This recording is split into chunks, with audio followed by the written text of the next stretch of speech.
comprendre comment a été créée la marque PlayStation, nous devons nous intéresser de plus près au développement de la console SNES, ou plus précisément la SNES CD de la marque Nintendo. En effet, après avoir rencontré quelques problèmes avec des disquettes facilement contrefaites sur leur console Famicom, Nintendo demanda de l'aide à Sony. Grâce à la fabrication des différents standards de CD-ROM, Nintendo y voyait leur solution miracle. Le futur père de la PlayStation, Ken Kutaragi, étant déjà en collaboration avec Nintendo pour la création de la SNES, se chargea du développement de la console de jeux SNES CD en 1988. En juin 1991, Sony devait annoncer la SNES CD au Consumer Electronics Show de Las Vegas. Cependant, à la place d'annoncer leur collaboration, le directeur de la filiale américaine de Nintendo à l'époque, Howard Lincoln, monta sur scène pour annoncer qu'ils allaient finalement collaborer avec Philips. Pourquoi ce coup de théâtre, me demanderez-vous? Eh bien, après avoir relu le contrat entre Sony et Nintendo, Hiroshi Yamauchi se mit en colère estimant que les droits de licence que Nintendo appliquait aux éditeurs sur chaque cartouche n'étaient pas suffisamment sécurisés. Howard Lincoln et Minoru Arakawa se rendirent donc au siège de Philips en Europe pour y créer un partenariat totalement différent de celui qu'ils avaient établi avec Sony. En effet, cette fois, Nintendo aura le plein pouvoir sur toutes les licences des futures consoles. Alors, quel rapport avec PlayStation, me direz-vous? Attendez, écoutez, vous comprendrez.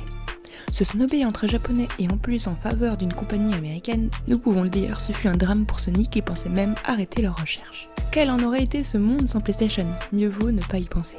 Après tous ces événements, Sony décide d'utiliser tout ce qui avait été pensé et créé lors de la collaboration avec Nintendo pour créer leur propre console. La maison mère au Japon refusera de travailler avec Sega, établi aux États-Unis. Cette décision poussera Nintendo à porter plainte contre Sony pour rupture de contrat devant la Cour fédérale des États-Unis.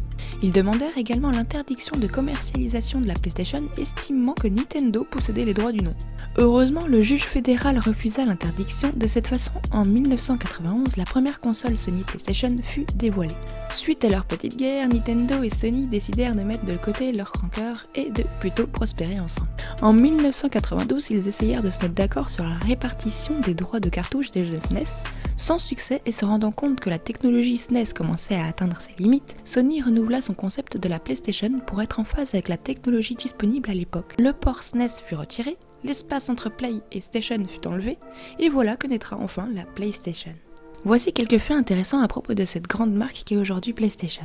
Le logo fut créé par Manabu Sakamoto, qui aurait également dessiné le logo des ordi Sony Vaio. La PlayStation 1 aura subi des modifications de sa sortie en 1994 jusqu'aux années 2000, pour toutes sortes de problèmes comme une surchauffe qui abîmait la console, des modifications de prise à raccordement ou encore améliorer sa carte mère.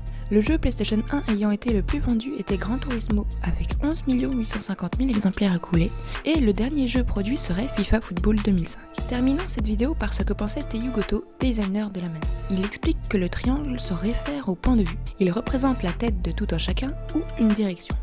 Pour celle-ci, il désirait simplement qu'elle soit verte. Le carré, quant à lui, symbolise une feuille de papier. Il représente les menus ou les documents. Celle-ci, il la désirait rose. Le rond et la croix représentent respectivement le oui et le non. Il les a désirés rouge et bleu. Merci d'avoir regardé jusqu'à la fin. Si l'histoire de la PlayStation vous a plu, n'hésitez pas à partager. Rajoutez également des faits intéressants qui vous viennent en commentaire, qu'on apprenne ensemble. A bientôt sur une prochaine vidéo. Abonnez-vous pour plus de contenu.